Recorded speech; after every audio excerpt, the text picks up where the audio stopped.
안녕하세요. 클래스K입니다. 오늘은 김상훈 작가님의 와칭책에 나오는 화를 어떻게 하면 내가 다스릴 수 있을까?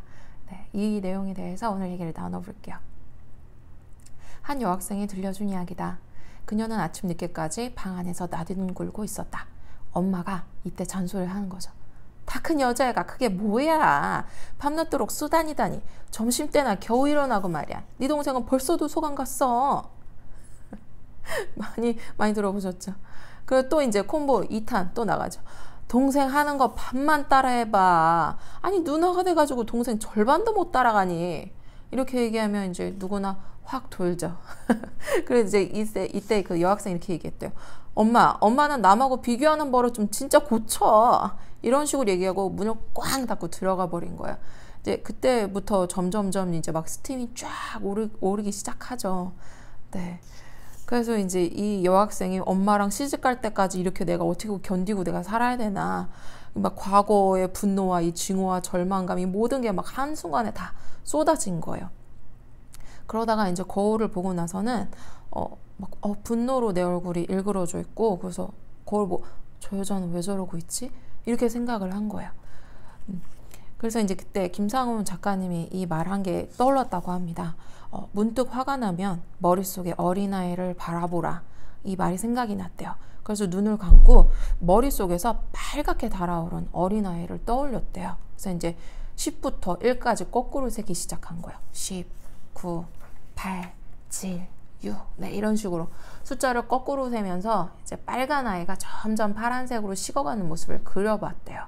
그러니까 그 다음에 화가 점점 가라앉고 이렇게 화가 멈췄다고 합니다. 그렇죠? 그리고 나서 그 다음은 엄마의 머릿속을 상상해 봤대요. 그러니까 엄마의 입장이 돼서 나를 바라봤을 때 과연 엄마의 그 감정은 어떨까? 이런 생각들을 했다는 거죠. 생각을 해봤더니 아빠 사업이 부도나고 음식점에서 막 뼈 빠지도록 이렇게 일하고 병까지 얻었고, 그리고 이 학생이 고교 시절 때 시험 때면은 아무리 피곤해도 딸 잠자리 다 챙겨주고 난 다음에 눈을 붙였고, 꼭두 새벽에 또 일어나서 딸 등교 준비를 시켜주고, 그리고 이런 몸으로 또 나가서 음식점에서 계속 일을 했어야 됐던 거죠, 어머니가.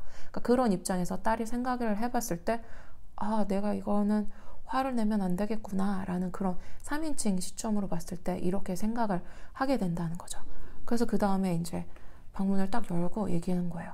엄마 죄송해요. 식량만 시켜드려서 힘드시죠? 네. 이런 식으로 얘기했더니 이제 엄마 눈에 이제 눈물이 가득 고이게 툭툭 떨어지죠. 그렇죠? 어느 누가 상상을 해도 진짜 우리 엄마가 이렇게 내가 고생하는데 거기에 대해서 내가 이렇게 화를 이 정도 낼 만한 상황이었나? 네. 이런 거를 생각해 볼 수 있죠. 그래서 이제 그 효과적인 방법이 바로 이거래요. 부정적인 그 감정에 딱지를 붙여서 바라보는 방법도 있대요.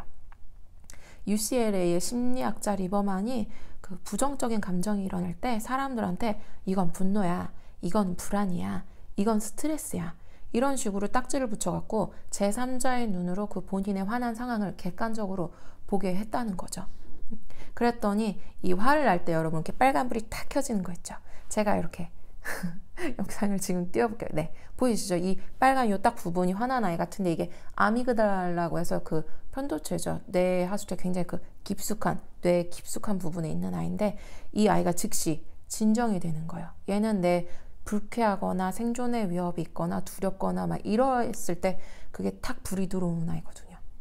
근데 이게 즉시 진정이 되는 거예요. 그래서 자신의 감정을 남의 눈으로 바라보면은 그 순간에 아미그달라는 그 식어버리는구나. 네, 이런 거를 알게 되었다는 거죠.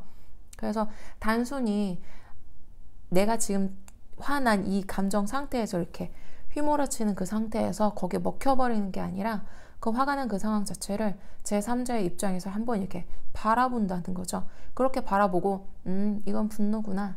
이건 질투심이구나. 이거는 두려움이구나. 이렇게 내 감정 이렇게 딱지를 붙임으로 인해서 내 감정의 그 레벨 자체가 점점 내려간다는 거죠. 그리고 결국에는 그 화난 감정 자체가 없어진다는 거예요. 그래서 이게 약간 오프 스위치라고 합니다. 이 책에서는 그렇게 얘기하는데요. 네, 어린아이의 불쾌 신호를 꺼주는 오프 스위치. 네, 그게 바로 아미그달라를 딱 이렇게 스위치를 딱 꺼버리는 거죠. 그리고 부정적인 감정의 자연 수명은 90초입니다. 부정적인 감정이나 생각은 내 생존을 위해 생겨나는 것인 만큼 그 존재를 인정하고 따뜻하게 받아들이라는 것이다. 그때 이렇게 얘기를 한대요. 두뇌야, 고마워. 내 생존을 위해 이런 소용돌이 감정을 만들어내다니. 어차피 몇 분 만에 사라지겠지? 나에게 오늘은 어떤 깨달음을 주려고 이런 감정을 선사하는 거니? 약간 친구한테 얘기하듯이 이렇게 얘기하는 것 같아요. 두뇌야, 고마워. 내 생존을 위해 이런 소용돌이 감정을 만들어내다니. 어차피 몇 분 만에 사라지겠지? 나에게 오늘은 어떤 깨달음을 주려고 이런 감정을 선사하는 거니? 이렇게 말하고 나면 정말 평화가 올 것 같은데, 이렇게 막 화나면 여러분, 짜증나, 진짜 정말 재수없어가지고 이런 말이 바로 우리가 나오잖아요. 근데 이런 말 대신에 그래, 고마워. 내가 이런 감정을 느낄 수 있다니. 뭐 어차피 사라질 거니까. 그래, 내가 이걸로 그럼 얻을 수 있는 교훈은 뭐지? 그렇게 생각하시면 이 부정적인 감정, 어차피 자연 수명 90초밖에 안 된다니까, 그때 이런 질문을 계속 여러분 머릿속으로 되뇌시면 도움이 될 것 같아요. 제가 이렇게 밑에 자막을 또 달아보겠습니다. 이걸 한번 적어보시고 화날 때마다 이렇게 잘 보이는 데 붙여놓으시면은 여러분 화를 다스리는데 좀 도움이 될 수 있지 않을까, 그런 생각이 들고요. 하버드 대학의 테일러 박사 역시 조용히 주시하는 것만으로도 부정적인 감정이나 생각이 90초 내에 식어버린다고 말했습니다. 부정적인 생각이나 감정의 자연적 수명은 90초다. 우리가 화를 내는 순간 스트레스 호르몬이 온몸의 혈관을 타고 퍼져나가는데 90초가 지나면 저절로 완전히 사라진다. 그렇죠. 그래서 화는 뿌리 없는 나무에서 활활 타오르는 불하고 같다고 얘기합니다. 그리고 시간이 지나면 어떻게 돼요? 불이 처음에 확 붙어도 나중에 그 나무가 다 타버리면 이렇게 사그라들잖아요. 그렇잖아요. 우리도 그 화가 났을 때, 여러분인데 이렇게 하는 분 있어요. 누가 탁 치고 갔는데 뭐 저딴인가에 닿았어, 진짜 재수없게, 이런 식으로 얘기를 하면 거기에 이미 기름 부어가지고 이제 불이 확 타고 이제 장작 막 다 때려 붓고 이게 불이 확 더 커지는, 그렇게 되는 거죠. 여기서 내가 딱 화 스위치가 온 된 걸 느꼈을 때, 그때 그래, 두뇌야, 고마워. 도대체 나에게 뭘 가르쳐 주려고 네가 이렇게 화가 나는 거니? 난 네가 90초만 되면 없어질 걸 내가 알고 있어. 그래, 고마워. 이런 식으로 얘기해야 되는데, 아이씨, 이렇게 딱 들어가게 되면 불 붙는 거랑 똑같아요. 그렇게 되면 어떡해요? 여러분, 90초 만에 딱 스위치가 꺼질 수 있는데 그게 점점 더 시간이 길어지는 거예요. 그래서 이 뇌 연구를 하시는 분 중에 이렇게 테일러 박사라고 있거든요. 이분이 테드 강좌에도 이분께 나와요. 부정적 감정의 그 자연적 수명은 90초다 해가지고 그 강의 내용이 나오는데, 이분이 어느 날 음악에 이렇게 취해가지고 과속으로 차를 몰고 가다 이렇게 딱지를 딱 떼인 거예요. 그러니까 누구나 딱지를 딱 떼면 기분 되게 나쁘잖아요. 아니, 잠시 가속을 했는데 벌금으로 한 100불을 내라고 그러다니, 아 진짜 경찰 못됐다, 이렇게 생각을 한 거죠.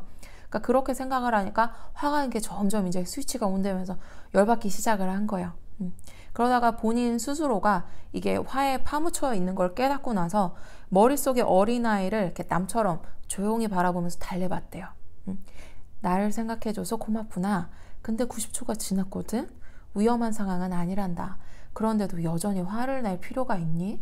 조용히 물러가렴? 네. 이런 식으로 조용히 이렇게 달래니까 화가 곧 가라앉았다고 합니다. 네. 그러니까 앞전에 제가 얘기한 것처럼 그래, 두뇌야, 진짜 고맙다. 네가 나의 생존을 위해서 이런 부정적인 감정에 이렇게 반응을 해주다니 되게 고마워. 근데 나는 네가 90초면 사라질 거를 알아. 그러니까 이따가 조용히 가주렴. 난 괜찮아. 이런 식으로 어린아이 달래듯이 나의 화를 딱 끄집어내서 그 아이한테 이제 얘기를 해주는 식으로 하시면은 화가 이렇게 가라앉을 수 있다는 거죠. 굳이 여러분이 팍 폭발해가지고 1차, 2차, 3차까지 그 안 좋은 상황을 되풀이하지 않아도 되는 거야. 그런 걸 딱 끊어버릴 수 있는 게, 네, 이렇게 화를 조용히 3인칭 시점으로 바라보고 달래시는 거. 어린아이 달래듯. 애가 울면은 야, 왜 울어 임마, 막 이렇게 윽박지르면 애가 더 울잖아요.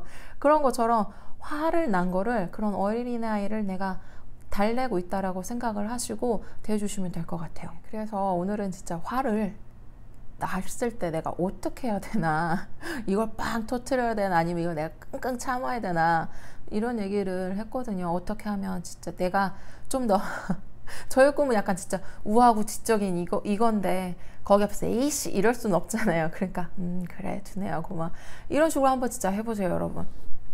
내 화가 난 그 아이를 진짜 머리가 얼굴이 빨갛게 된 아이를 딱 앞에 앉혀놓고 그래 진짜 미안해 되게 고마워 일단은 그렇게 아이를 달래듯이 나의 화를 끄집어내서 달래시면 좀 더 여러분이 좀 엘레강스하고 우아하고 고상하게 화를 낼 수 있는 방법이 되지 않을까. 네, 누가 봐도 화를 내고 있는 사람을 이렇게 바라보면 좀 인상이 저절로 찌푸러지잖아요. 뭐 저런 사람이라서 굳이 저렇게 해야 돼. 진짜 꼴불견이야.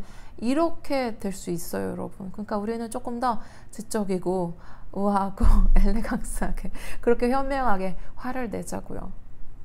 그 화를 난다고 해서 그걸 또 끙끙 가둬두고 막 앓고 있으신 분 있거든요. 그러지 마시고 조용한 자리, 화장실이 정말 그 자리를 내가 피할 수 없다라고 하면 잠깐 뭐 화장실이나 다른 구석 어디 안 보이는 데 가셔가지고 그래 어린아이 달래듯이 그래 되게 고마워. 근데 난 네가 90초면 갈 걸 내가 알고 있어. 고맙다. 네가 갈 거를 난 알고 있어. 이런 식으로 어린아이 달래듯이 해주시면 될 것 같아요. 물론 살면서 화를 정말 안 낼 수는 없죠. 성인군자는 아니지만 그래도 우리는 화를 내는 것보다 한 번 더 웃고 한 번 더 좋은 생각하는 게 더 우리 몸에도 좋거든요. 그래서 오늘은 화를 낼 때 과연 내가 어떤 식으로 해결을 할 수 있을까 여기에 대해서 얘기를 나눠봤고요. 영상이 도움이 되셨다면 좋아요, 구독은 꼭 눌러주시고요. 네이버 카페 클래스케에서 만나요.